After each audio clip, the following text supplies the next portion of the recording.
welcome to the Autonomous Business Podcast by Enzo and Forbes Israel. I am beyond excited for this incredible opportunity to have Mark Pincus, the author, founder of Zynga, philanthropist, investor, and one of the biggest legends in the Silicon Valley to be here with me. Thank you so much, Mark. Well, it's the best intro I've had yet. I'm going to use that as my press play intro. That's great. Okay, so we're gonna do it. We're basically gonna talk about three things today. One is your up and coming book, which is super exciting. The second thing that we're gonna talk about is your view on gaming and AI, which I think is incredibly important. But the third thing will be all about investing and being a founder in this new era. So that's basically what we're going to talk about. Are you excited? Yeah. I'm excited, mostly excited that I didn't ask you, but I'm assuming that your audience is skews to Israeli entrepreneurs. No, we actually have an audience of the Jewish or Israeli related or people who are interested in Israel. So it's going to be all over the place. Okay. It's Israel and diaspora. Exactly. Okay. So on June 23rd, we are going to see and to read, hopefully, your new book, which is called Life at the Speed of Play. It's on display here. Oh, you got it. Oh, this is brilliant. How was working on it? It was fun. By the way, I noticed it and just went with it. It's somewhat painful to me, but it is in the theme of my Proven Better New that this is very, very reminiscent, and I won't say a copy, but oddly close to that book Tomorrow and Tomorrow and Tomorrow, in terms of the look and feel of the title. The design. I love it. The design. So the book is pretty much a new, can I call it a framework? Yeah, it has to me, I think that the book, my goal with the book was to try to convey a product mindset. And it has a couple of my core frameworks in it. We were originally going to call it the whole book Proven Better New because that's kind of the main meat and potatoes framework that I want to convince people to try on. But I called it Life at the Speed of Play because I didn't want to just give people a framework they could just go and apply in a rote way. I wanted to just encourage people to get into a certain mindset. So can you guide us a little bit through this type of mindset and what's new when it comes to product development in your vision? Sure. The mindset, it's saying, I'm trying to think how to get to the most essential part of it. And I'm looking at my whiteboard, which has all of what my co-author called Markisms that we've left up there for 4 years. I don't even know if it'll erase at this point. But the core concept is that we have these instincts that are driving us towards whatever product we're building. And then we're encapsulating them, instantiating them into a product idea. And if we're scientists in white lab coats and we start with this premise that instinct is right, but the idea is probably wrong, we're going to just take a fundamentally different approach to prosecuting that is killing our ego. It's curious, it's humble. And when I see founders take that approach, I pay more attention because I think this is someone who's a serious product maker who's really ambitious.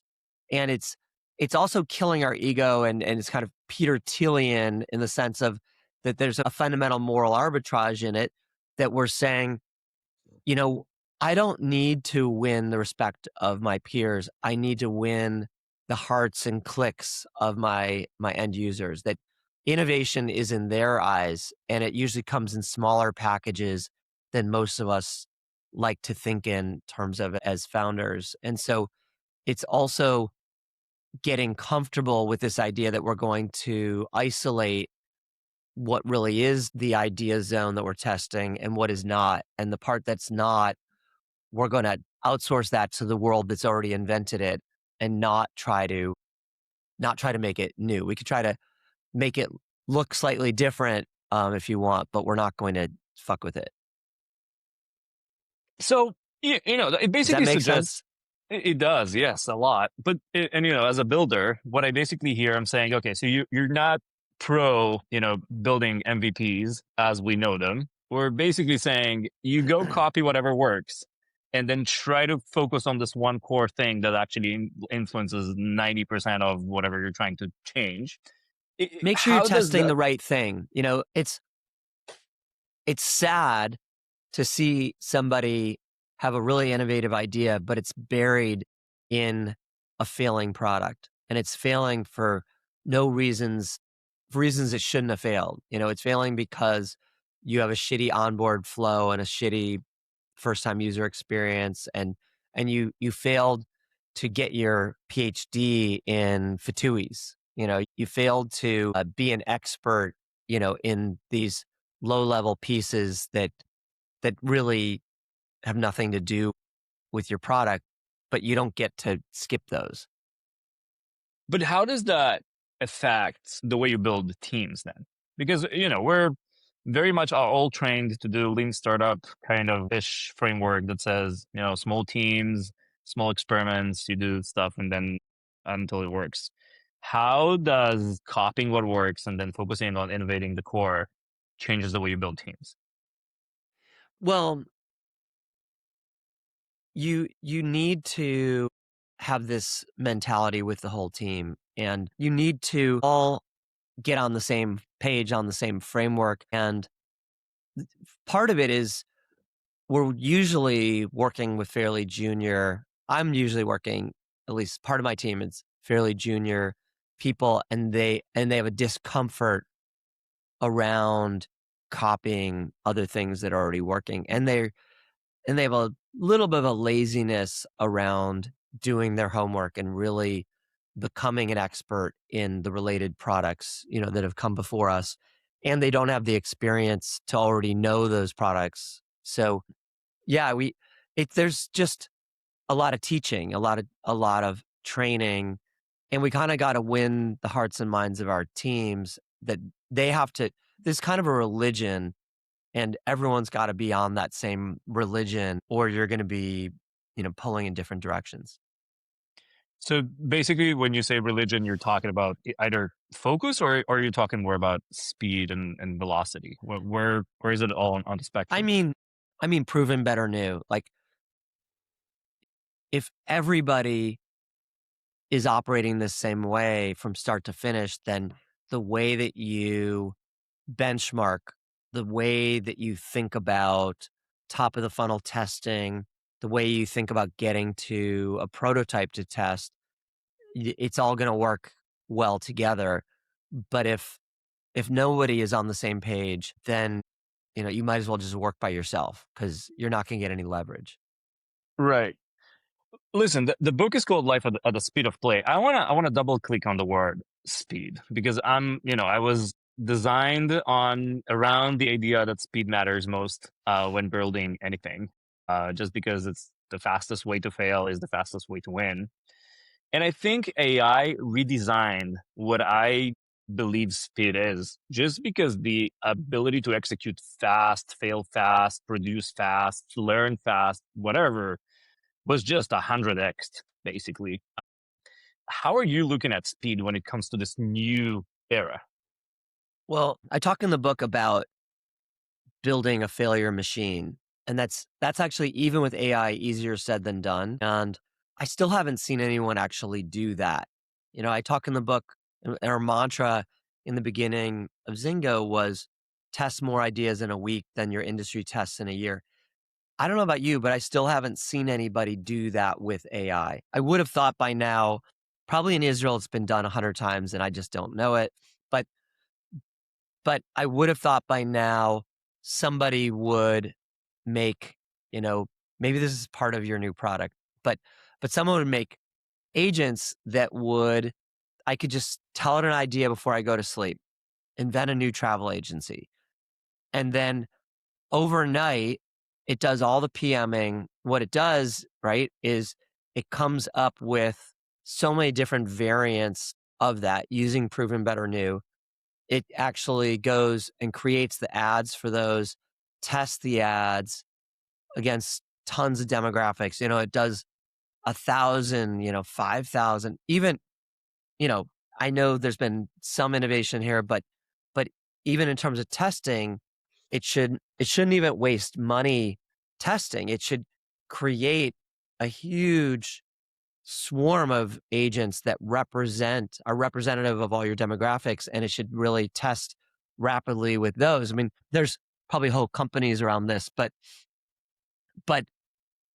it should be coming back to you in the morning like the best PM, already having done the top of funnel testing, and you get extra credit if your AI can even find the variant. If it finds a variant that tests well enough, it goes and builds, a first prototype of that and tests that too.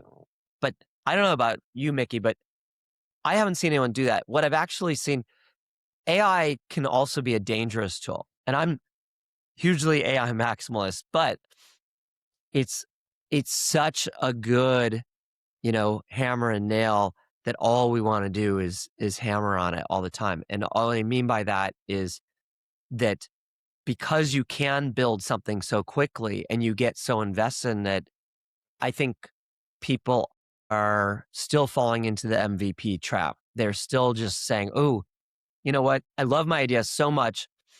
If I just give it a couple more weeks using AI, I could build a whole launchable version of this idea. So they skip testing. They're even more likely to skip testing at the point they need to test most, which is, at the minimum idea state. And so that in some ways you can see the finish line. Excuse me. You can see the false finish line of MVP. It's so much closer than it was and tantalizing that now I think people are more likely to just skip testing.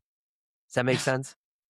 It does, but I do want to bring up something. So when we build growth hacking tools for companies, some of the companies that are coming over to us, they're saying, I don't know exactly who's my ICP yet, and I don't know what converts well, and I don't know yet many, many, many things that I really want to know. And one of the things that we do see, and we're doing internally with our research lab, is that we're giving agents the mission to learn, and to A/B test different copies on SDR side, and to post different content on social media and see what works. And then what we're basically sending the customer is not only results, but also learnings about their own business, so which is you're very, very, building very, very the cool. heat test. So Right. you're doing that. Well, Exactly. we all need that. Okay, yeah, you can just go to, I'm kidding. Okay, so I do want to kind of mix it up with your incredible legendary journey at Zynga. Would you mind? Sure. So you've basically described a lot of contrarian principles about rejecting premature scaling, so not scaling too fast. But then this is a little bit conflicting today when you want to scale extremely fast while learning with agentic abilities. How are you looking at this today? How do you think about scaling today? Mm-hmm. I'm not sure that anything has changed. When you think about the strategy of scaling versus the execution of scaling, I want to separate the two. I don't think I got to think about this, but it's not obvious to me that anything has changed about the strategy of scaling. And what I think a lot of other people now argue is I really enjoyed writing a chapter in the book, Fuck Scale. Sorry for the swearing on, No public worries at all. media. But I do think that the point is not scaling. The strategy of scaling is to treat scaling as a necessary evil. It's never an objective, a goal. It's never, I want to be great at scaling. Or you do want to be great at scaling, but only because we want to be great at serving more customers, but the minute that scaling takes you away from quality and takes you away from being close to the metal as a founder, scaling is failing. Sorry for the bad rhyme, but I love I it. could have called the chapter "Scaling is Failing." But so the strategy in my mind hasn't changed, which is almost, I think of it as like an inverted pyramid, that instead of you being at the top and sitting in your your glass housed, perfect corporate office. The top is your customers, and then it's your frontline people, and then you, and hopefully nobody in between. Right. And I think that's the strategy. The execution clearly is there's breathtaking opportunities to change how you execute on scaling. But if any of that sacrifices, and I mean, AI and agents and I think we're already getting to like a 2.0, I think, of enterprise AI, which is 1.0 was there's still a little bit of a macho-ness, like bragging rights, both the bragging rights today, but I think they're dissipating quickly. In the last 18 months, I think bragging rights were, oh, I heard someone from Anthropic brag that their CFO was using the most tokens. So being the biggest token user in the corporation has been a bragging right. And that They one's, call it token maxing. token maxing. Okay. So that one's still going on. And I get it because we want to say, we're using this shit. Great. But the other bragging rights have been replacing humans, right? And the solo founders. And I think, and I co-founded a company by accident called HiveMind with Reed and with this brilliant ML researcher and entrepreneur named Ratankar Das. And HiveMind, I think, is part of the 2.0 of enterprise AI, which is not replace people, but massively magnify your best people. And it's much more about how do we capture the brilliance and judgment and edge case, both the edge case knowledge and the judgment and how to apply it of your best people so that we leverage your service more.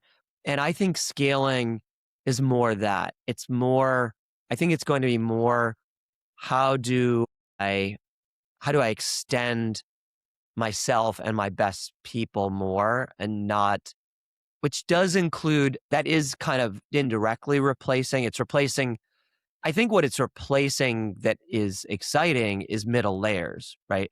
I think that's the real exciting zone, is to figure out how to use the AI to get out of the need for management layers of people that have no job other than to communicate up and down and supervise. I actually have a funny question, but I would like to ask you this because I've had many conversations recently about this. Do you find yourself building more, or like working harder maybe, or working more because of AI? Or do you think that AI made you, as productive as it basically designed to make people, and then you're spending less time on work? How do you look at this? It's definitely the former. I'm working a lot more. I'm way more active because I'm getting more leverage and productivity. And so what I love about that question is, my view, I don't know actually. I haven't fact checked myself with AI, and I should, using the new Fable, because I've used it once so far and it was stunning. But my view, I'm going to start with my view on tokens, and I think it goes to it answers your question because it's about our human productivity. I think that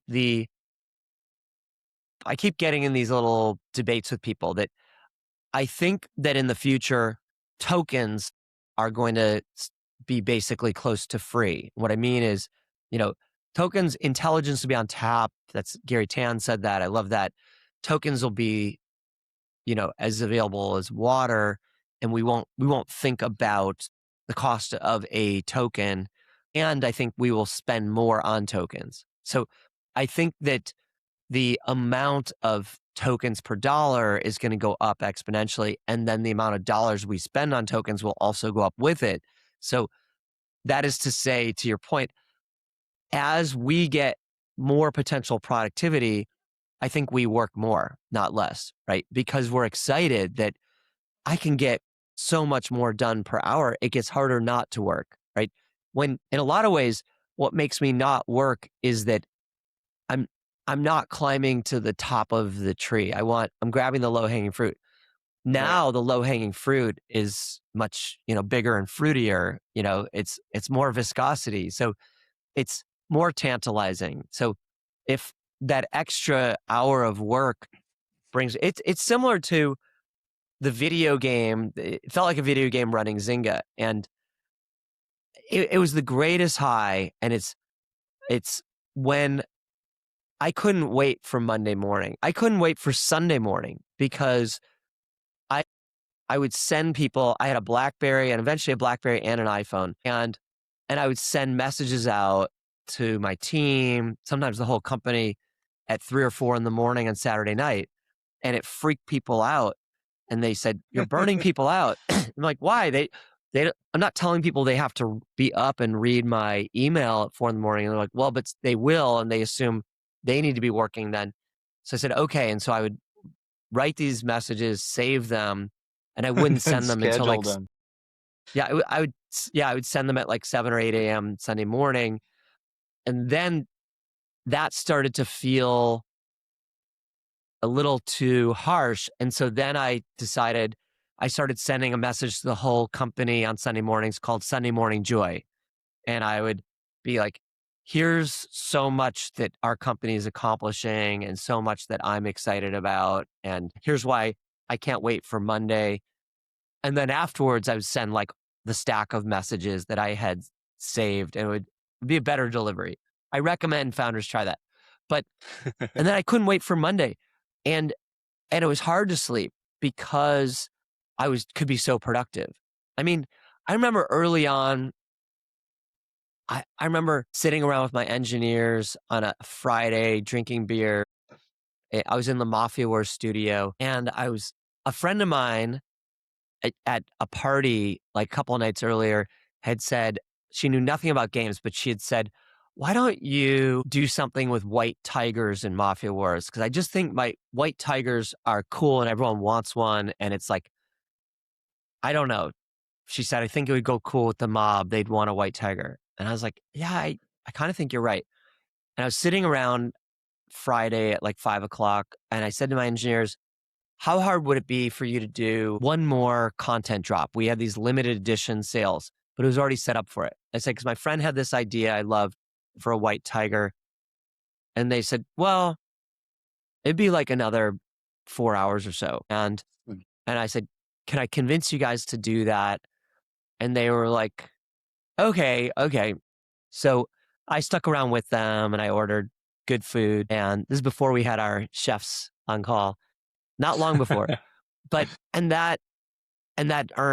turned it on and it made another $100,000. And I was like, Oh, wow. I can't afford to sleep and I can't afford to stop. And so then that turned into, by the next weekend, I started like spiffing the engineers to work an extra day over the weekend. I was like, okay, I'll give everyone $2,000 a day to just come in Saturday because we can do one more content drop and make, another $100,000, $200,000, $300,000. So that's kind of what this moment feels like to me. Is AI makes us so much more productive. And we're like, holy shit, I can't believe I just got that back. Like it just vetted my entire idea. And so I like the thing I said early on with Zynga is when the fish are running, you're up all night throwing nets. And it feels in a way like the fish are running, not in the sense of that the consumer opportunity is running, but in the sense that, at least in the sense that we can vet so many ideas and be so productive.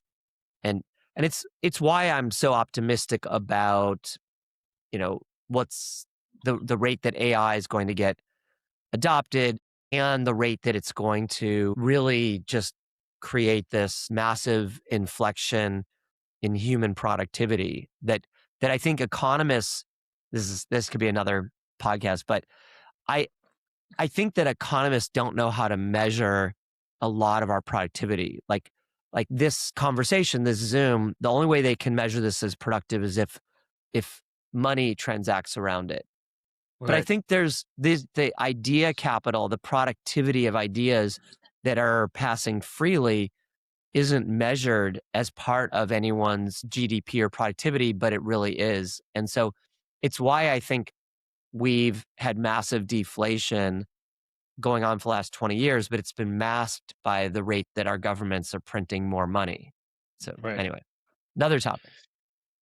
Wow. Okay. So you touched a few important topics that I want to cover, but the most important one is I assume we're going to hear or we're going to have people listening to this conversation who are not having easy time making the transition in their careers. And the reason I'm bringing this up is because of the productivity discussion we just had, though I did not plan to talk about it, but I think it's important.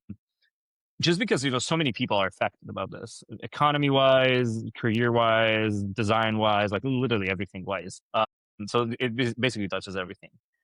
And I would like to hear your humble advice to non-founders who are now have to redesign their entire knowledge or like practice or like execution into this new world. How would you go about this? Well, first of all, I got to ask you, and I don't want to sound tone deaf, but that's a real possibility. Do you personally know any of these people? Because I I haven't encountered anybody yet. I keep hearing about it, but I'm from Chicago. I have a, normal, pretty normal Midwestern family that I still see and talk to, and I, I haven't heard, I haven't met anyone yet who is actually being displaced because of AI or is scared about their job or is really thinking their job is going away. And I'm wondering if you have. I have seen and I have met leaders who had to take extreme measures in extremely large organizations, which we're going to talk about in a second, that were very clear about the idea that a portion of their workforce will not be able to make the leap. That was basically the way to describe it. And I did meet some of those people. And in Israel, unfortunately, we did have some layoffs that are colored AI. I don't know if that's all of it is AI, but that's basically the label. So you do Well, see it. let me say this so we don't get in a rat hole on this. I'll stipulate, I'll stipulate that there's going to be there's going to be dislocations, even though, we just printed, in America, record job growth that nobody expected, right? Like 2x what anyone was expecting. And even though job openings for both kinds of CS, customer support and computer science jobs, have gone up a lot in the last year, I'll stipulate that there are going to be dislocations and there are people worried. But the great news to me is like it's here and it's on tap for all of us. So you can have it for free or $20 a month or, a pro plan through your company. But all you have to do is just start using it, and it's kind of tailored to any level, right? You can tell it to feed it to you at an 8th grade level. I tried to do Claude coding and I tried vibe coding with Replit, and I had a really bad experience with both. Very learning experience, but it was not what I thought it was going to be. It's not ready for me yet. Claude Cowork and Dispatch was magical, and I use that all the time, and I talk to it, and it's that level works. And so I would recommend people start with chat, but they quickly go to Cowork, and then you can make agents. You can make these persistent skill files, and they're magical too. I mean, I love my experience of and I you can upload my book, and especially the And then Proven chat Better with New it. chapter, and you can make yourself a Zynga PM or a Mark Pincus PM that is doing Proven Better New for you all the time, for a product maker. But you could take my equivalent, whatever your industry is, and just say, I want to hire, Peter Thiel. I want to hire, Ethan Mollick, whoever it is that's the expert in the industry, they can, be there to help you do your job. I will definitely hire Mark Pincus for us. That's going to happen for sure. I want to take you back to your journey as a founder. and I want to, you've been describing basically company building as a game with like explicit win conditions and rules and feedback loops and etc. And I want to take you back to Zynga's journey from, Farmville, which I loved, and Zynga Poker, which I spent probably my childhood on, which was a lot of Mhm. fun, to a stunning 12 billion or almost $13 billion acquisition by Take Two. What was the moment at this very unique journey where you realized that you were playing a different game than anybody else? It was very early on. And even before I started, I had a different game in my mindset because after my abject failure with tribe.net, one of the first social networks before Facebook, still managed to fail. I was just so committed to winning this time that I said I'm going to be dispassionate about my products and I'm not going to hang on to any one of them. Love them all, Until it but be works. ready. Yes. And then of course when I had that mindset, my very first one worked. So when I was ready, Of that's just course. the way life works. But where I was playing a different game was, I'd say, just like everyone else, started really, really, really small, small, one dorky little product. But once it What started, was the first one, by the way? it was Zynga Poker. Okay, it's poker. Yeah. And once it started to work, which was very quickly, I mean, it was like in the first week, I saw the potential. And in the first month, within a month, I turned on revenues and we were basically cash flow positive. I I I said, okay, I wrote on my wall social gaming. Not poker, not apps, social gaming. And I have it in the book. In my first, I don't know, 2 or 3 months, I had this, big 3M, sticky white page on my wall, and I had 3 boxes, and I said, "This is what we're gonna do. This is where we're gonna be in 1 year, 2 years, 3 years." And I said, "By the end of year 3, we're gonna be the biggest gaming network on the internet." And I said, I wanna be the YouTube of games, and we wanna make gaming a top 10." It kinda sounds small and ironic now, but we wanna make gaming a top 10 behavior on the internet, which it was not. So we we had huge ambition, and just like in poker, with that ambition, I said, "I'm gonna have the largest poker stack, chip stack at the table, and I'm going to massively overinvest in the opportunity."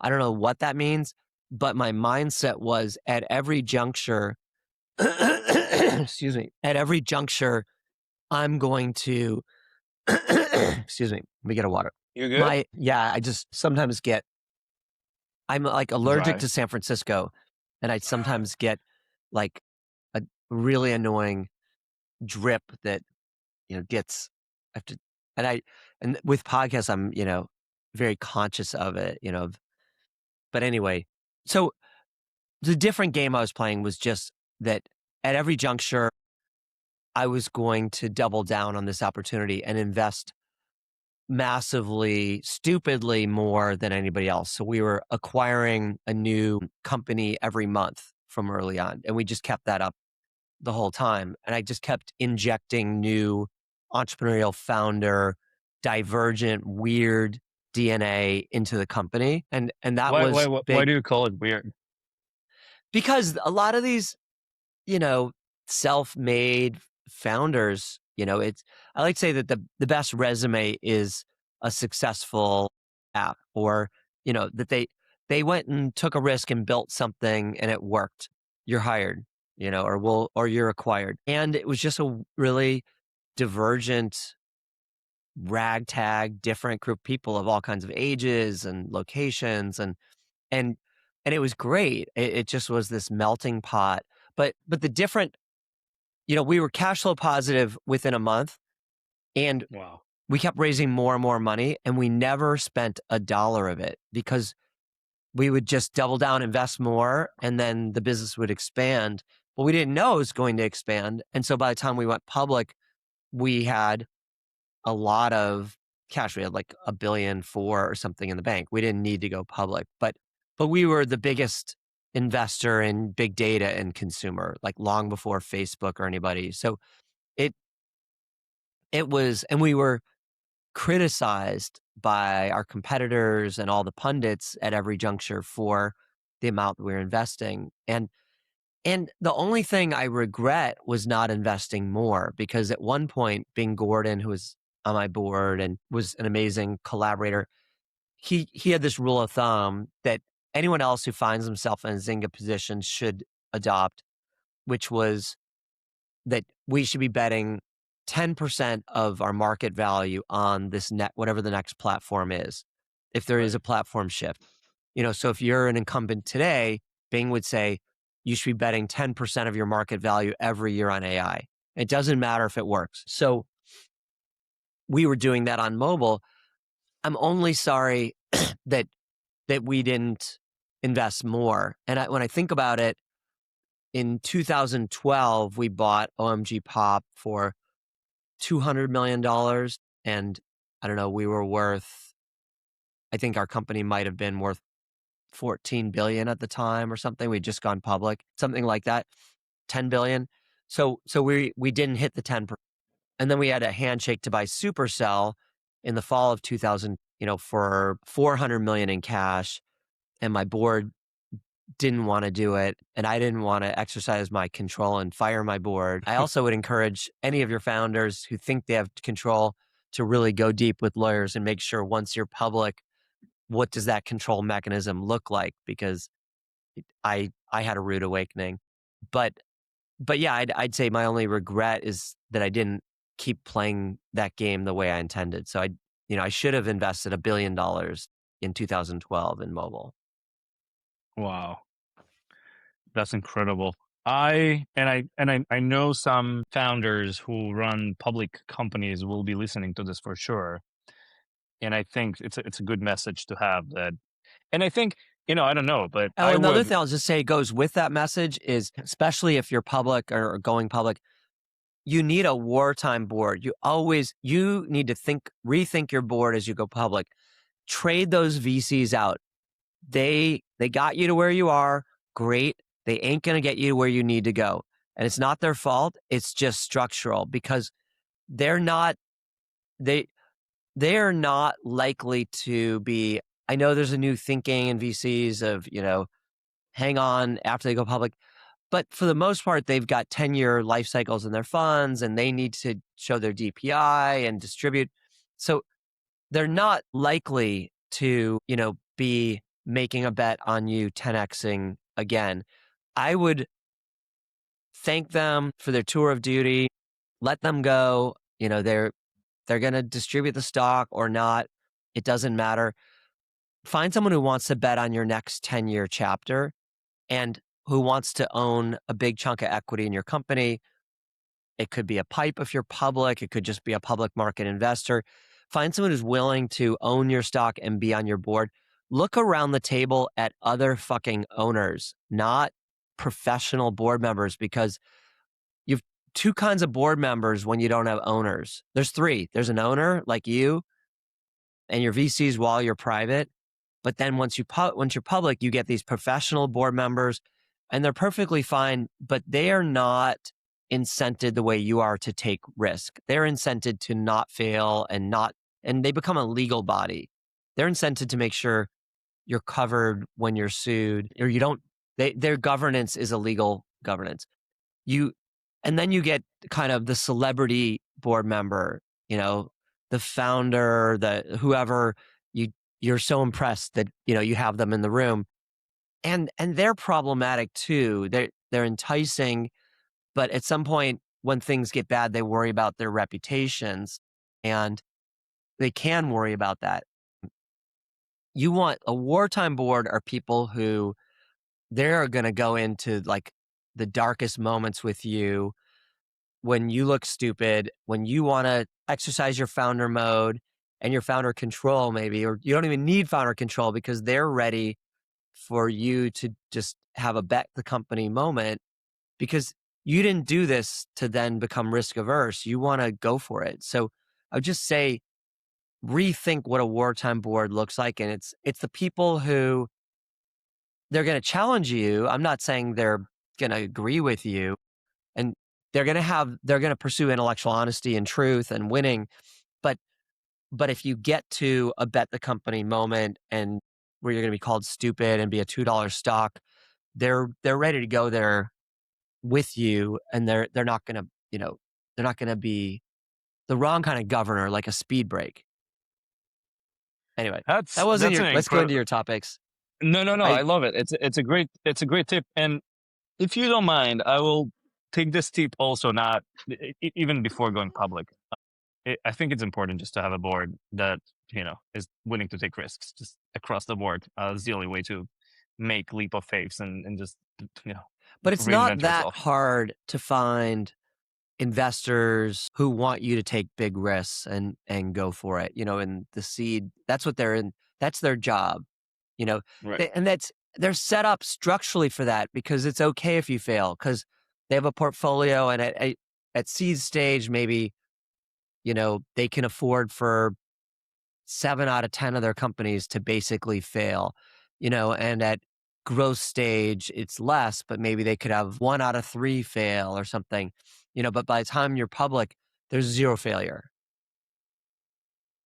We're talking a lot about big decisions, and being a founder is extremely hard. And I think it became impossible now with AI, because you have literally every possible tool to do whatever you want, but everybody else have the same tools. So it's now became Mm, like a whole new arena. And I actually want to double click on a specific topic, which I think you've been very open about, which is the emotional cost of being a founder, just generally. mm. Is there a decision or a moment from Zynga that you would probably do differently if you were to build Zynga today, that you would make differently? A couple, but 2 that come to my mind immediately. One is, in 2013, I replaced myself as CEO, and it was the wrong decision. It didn't turn out well. I was burned out. Our web business was mature. We were kind of disliked in the public market, and we were really struggling to make it work on mobile. And I thought, maybe this moment needs a different CEO. And it could have, and sometimes it does, but rarely in that moment, which is to say, when your company is in a reinvention moment, it's probably not the time. It's probably the worst possible time. You're in midair, and you've got to rebuild your engines, and you Right. need the people who built it the first time, not someone who's never built an engine like yours before, and not someone who's coming in to help you scale, because you're like, we're not trying to fly at a higher altitude. We're just trying to like Keep fly flying. fly the plane. Right. And so that was a wrong decision. And it's hard when the world thanks you for it. My board, Wall Street, their stock went up. Everyone thought, oh, that's great. You're stepping aside. That was a wrong decision, though. And then the other one I mentioned in 2012, it just was painfully wrong for me to allow my board to say no to buying Supercell. And you could say, sure, that's easy to look backwards and say that because Supercell was massively successful, but it was also wrong in that moment. And what I mean is, I strongly believed we should do it. We could afford to be wrong on $400 million. It was the exact right bet at the right time, and they were a phenomenal team. And they already had one hit in Heyday, and they had another one in Clash of Clans that was moving up the charts. And it was the exact right move. And the only reason we didn't do it was our own context. Nothing to do with that company or the market. It was that we were a $2 stock, and our OMG Pop acquisition had failed, and our board was grumpy, and our investors were grumpy. That's not a reason to not do the right acquisition. Facebook was kind of in the same place after they went public, and they dropped to a $20 stock. People don't remember. And then soon after, they bought WhatsApp, for 19 billion. And, Zuckerberg had, resolve, maybe his board was with him, but I should have taken more of an Elon level risk and bet and been more willing to be unpopular with and override my board and accept that maybe we'd go from a $2 stock to a $1 stock and accept the real cost of that was the potential to do it and be wrong. And I'd like to think that I would have more courage next time. So I love it. I think there's so much to learn from this, and it takes. I'm sorry for you know using those words as well, but I think it takes some balls to do those. So I think it is important. I do want to spend time on your book of life, a journal that you've been running for 28 years. yeah, Got it. And basically every year you're asking yourself what your future self maybe will more. I'm think. trying to think. No, I think I've been doing it. This is dating myself. I think I've been doing it for 32 years. Oh, wow, that's a long time. But that's 94. I was born in 94. Yeah, it is what it is. So basically what you're doing there is you're asking your future self, what will you be thanking yourself for doing? And I'm curious if you don't mind sharing. And I also know that you're writing this between the Jewish holidays. So Yes. not in the what is called, like not in a non-Jewish calendar. What is how do I call it? Yeah, Yeah, this. the So it Christian was Roman calendar. yeah, probably. So what did you write? What did you write down there for 2026, which I assume you did in 2025? And are you on track? So I like to sign up for two commitments in my book of life. One, I try to pick something 100% of my control. I call it elective surgery, and often it is elective surgery. And I would say if there's any elective surgery that any of your listeners are considering doing, that's the easiest positive change you can make. You're like, you're done. Like, I have a deviated septum. It's always bothered me. I do have a slightly deviated septum, but getting your wisdom teeth out, something that you don't need to do this year, just bring it forward and do it. That's the easiest one. So I've injured my back surfing, or I triggered stenosis. And so that I signed up in this year to do the hard therapy and work and potentially surgery if I need it on my lower back. And so I've really focused on it. And so I like to say, like, a part of this book of life process is being in integrity with ourself. And I think the importance of being in integrity, or to me, the flavor of being in integrity is not that you succeed at whatever the thing is, but it's that you focused on that thing, which is your most, on some level, an important priority for yourself, and just that you focused on it. So you attuned to it. And then I also like to pick something boldly ambitious, and I try to pair the two. And for 20 years, my version of like next year in Jerusalem is next year I'm going to launch Earth.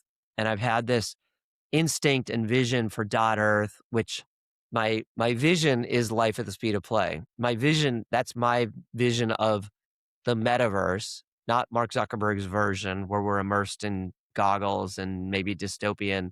But but my version of the metaverse is that we are able to we blur the virtual and the real, and the analog and the digital and the analog, the offline, online.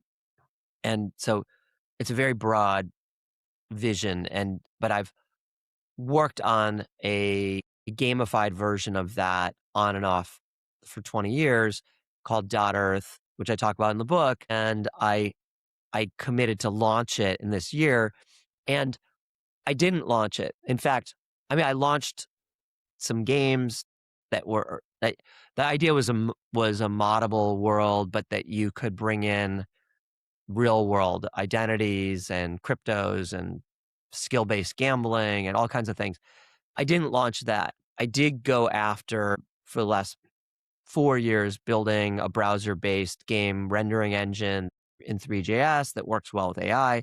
And I did go hard at that and get to this game engine called STEM Studio, which we've released, and I pulled the plug on it, on the commercial effort, and we open sourced it.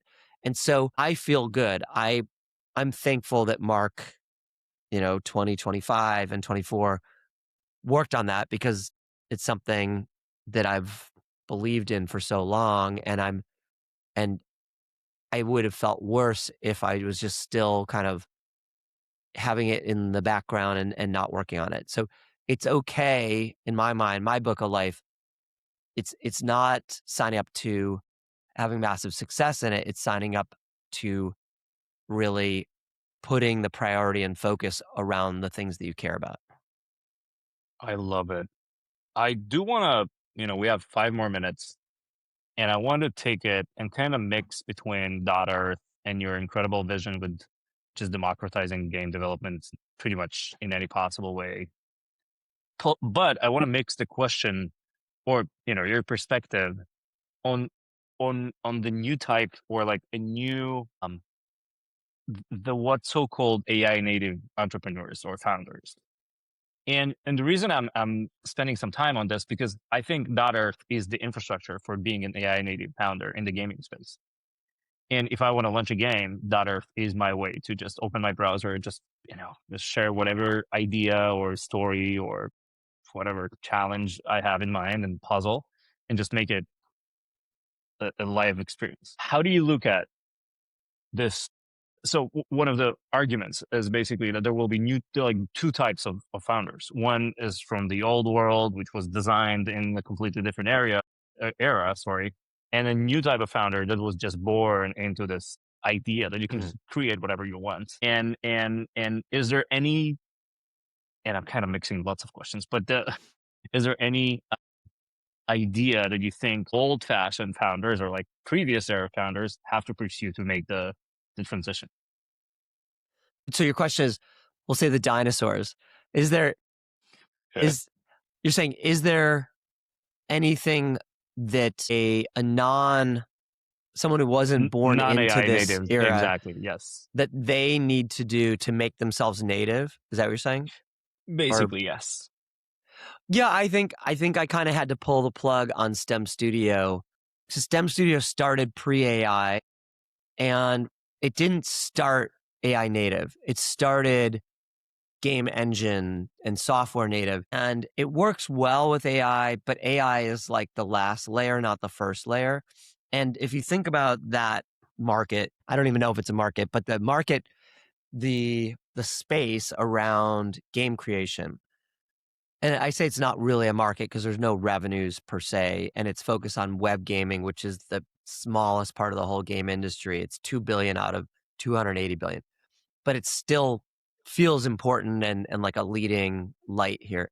But there's these AI native startups that are prompt to game, that Rosebud and Spawn and a few of these, and we scoffed at them in the beginning, like the dinosaurs. They made shitty games, and they got better and better and better, and they're getting better and better and better. But they're starting on that side of the river, the AI side, and it's prompt to X.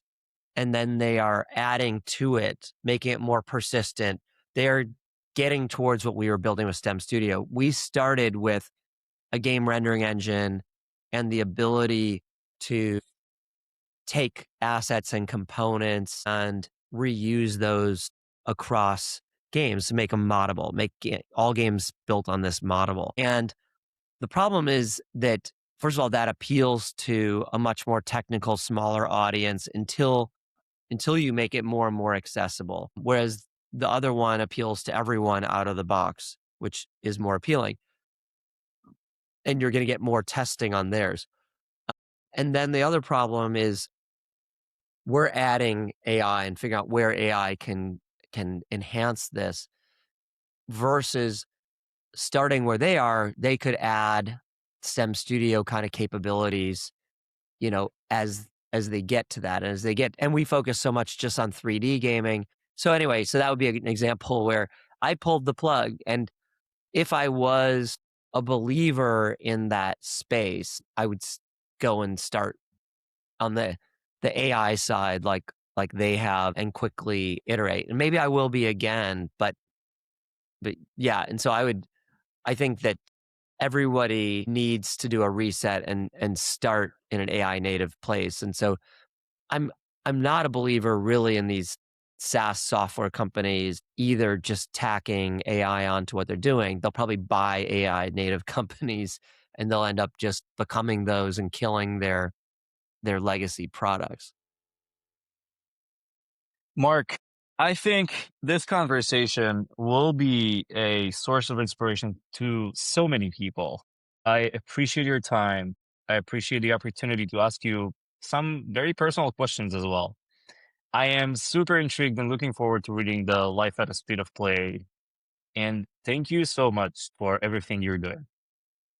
Well, it's really fun getting to talk to you and your whole community and great questions.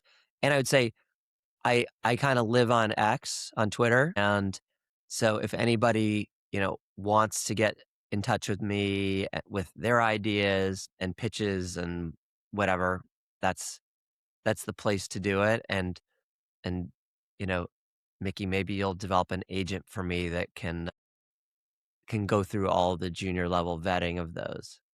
That's an easy one. But you can also just reach out to me directly and I'll ping Mark in the middle of the night as I always do. Right. That's Thank you, Mark middle of Pincus. I your night or appreciate my it. night. Yeah. I don't know. Every time it's something different. Sometimes it's my night, sometimes it's yours. Well, I look forward. Congratulations on your engagement, and I look forward to Thank you. seeing you in person. Me too, absolutely.